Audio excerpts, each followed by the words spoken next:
Hannibal Barca, the great Carthaginian general, waged the Second Punic War against the Romans in the years 218 to 202 BCE, a great conflict in world history.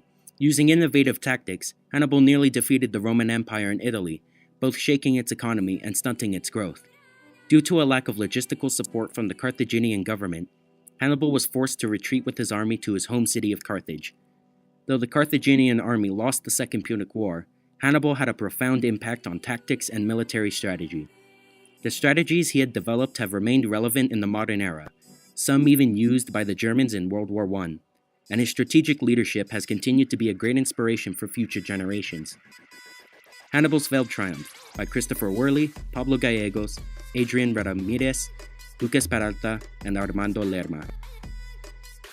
Hannibal Barca was born in 247 BCE, the firstborn son of Hamilcar Barca. Hannibal was known as one of the most powerful military generals of all time. When Hannibal was young, Hamilcar had taught him numerous strategies which ultimately aided him during his battles against the Romans. Hannibal's father, Hamilcar Barca, was born in 275 BCE. At an early age, he showed many signs of being a strategist. When he was 28, Hamilcar was called to command an army in Sicily against the Romans. This war began because the Romans wanted to control Sicily and take it from the Carthaginians.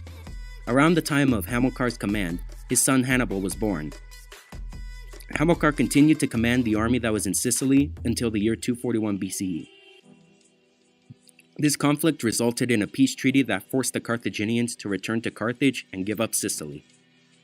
The Carthaginian government settled for peace rather than losing more lives against the Romans, seeing it as a compromise. Hamilcar had seen this as a defeat.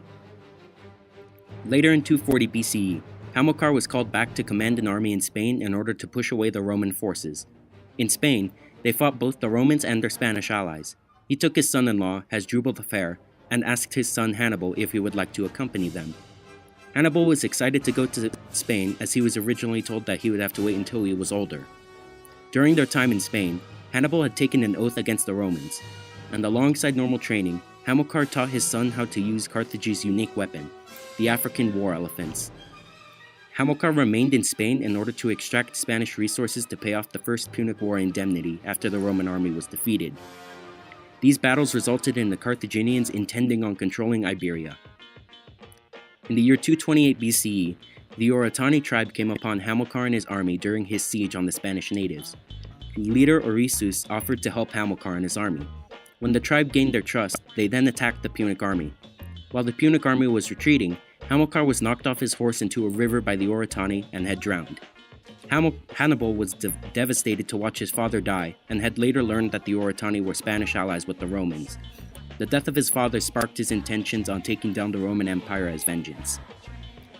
Beginning in 228 BCE, the Carthaginians take control of the Iberian Peninsula and formed an alliance with the Celts.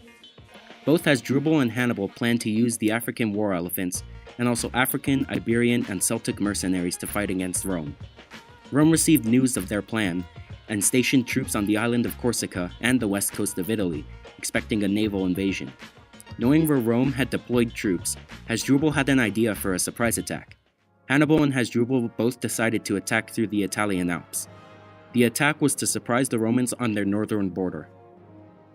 In Spain, Hannibal's brother-in-law, Hasdrubal the Fair, was assassinated by a slave of the Celtic king Tego in the year 221 BCE. Hannibal took over main command of the Carthaginian army. The Celts wanted to control northern Italy, and the Romans preemptively struck the Celts in the year 220 BCE, taking a lot of the land they controlled over the Alps. Now, the Romans would begin planning their attack on the Carthaginians for control over Iberia. Hannibal conquered and freed many city-states before his expedition to Rome in Spain that were controlled by the Romans. With this, most of the slaves who were freed accompanied Hannibal on his journey to defeat Rome. Hannibal began his journey to Rome in the year 218 BCE, beginning in northern Spain and crossing where the First Punic Treaty denied him from entering. After the crossing of the Ibero River, the Second Punic War had officially begun.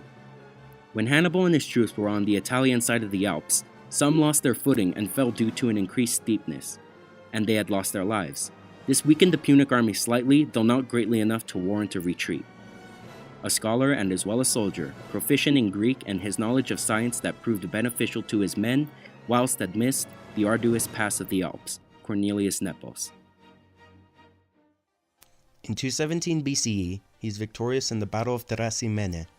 Hannibal continued fighting and freed more Roman-controlled city-states. The freed slaves join him, helping him replenish his losses from previous battles. Rome is unsuccessful in stopping Hannibal, and becomes increasingly more frightened as he and his army approach. Hannibal continuously defeated any army which stood in his path. The Romans decided that they needed to stop their expansion over the Mediterranean and assemble an army in order to stop Hannibal. Rome assembled one of its largest armies ever, with a total of slightly less than 80,000 troops. Scipio Africanus I was the commander of this enormous army. Hannibal's army consisted of only 40,000 troops, and, despite being outnumbered greatly, the two armies met at Cannae and battled. Hannibal defeated the Roman army and Scipio was killed, while watched by his son. There is no doubt that to have maintained the struggle against the increasing odds required great strategic skill, tactical ingenuity, and sheer force of personality. Livy. The Roman general Scipio II convinced the Roman council to allow him to attack Carthage directly as to draw Hannibal away from Rome.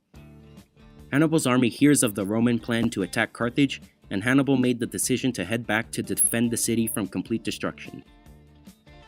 Before the preparation of the ensuing battle, Hannibal had requested for more mercenaries from Carthage, but the request was rejected as the Carthaginian government was afraid of a loss. The Battle of Zama took place in 202 BCE near Carthage, with Scipio II being the commander of the Roman army. Hannibal fought back against the Romans in order to protect Carthage. Before the battle, the Romans had discovered that the use of trumpets frightened the elephants and that the elephants freeze in place, giving the Roman army time to shoot them, making the elephants ineffective. The Carthaginian army was defeated during battle, and Hannibal was nearly killed. He then proceeded to flee into hiding and was then being sought after by the Roman Senate. He was now being ridiculed by the Carthaginians because of this fleeing. This was the first major loss that Hannibal and his army had suffered throughout the entire Second Punic War. Hannibal then fled to Turkey. Rome blackmailed Carthage in order to figure out his location. Once acquiring it, the Roman Senate sent assassins after Hannibal to kill him as a way of revenge. Hannibal received news of the Roman assassins, and he realized that there was no escape, and then he killed himself by ingesting poison which he had kept hidden under a ring worn on his finger. The year of Hannibal's death was 183 BCE. He was buried in the city of Bithynia, Turkey. Carthage was also forced to accept treaty terms by the Romans that wouldn't allow Carthage to ever become a militaristic power again. The war between these two Mediterranean powers had come to an end. Total defeat of the opposition had been the ultimate goal without the possibility of a compromise. After the death of Hannibal, Rome organized to take back all the land in the Mediterranean that was lost to the Carthaginians, and they also went after Carthage. The Battle of Carthage took place between 149 BCE through 146 BCE. This was the final battle that took place between the Romans and the Carthaginians. Carthage was overthrown as they did not have enough militaristic power to defend against the Romans. The Romans demolished the city antagonistically, leaving nothing left to rebuild on. The Romans fought valiantly and were extremely brutal in remembrance of what had been done to them by both the Carthaginians and Hannibal.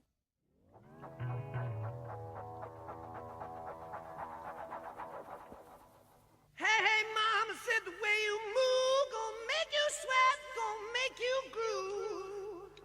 groove.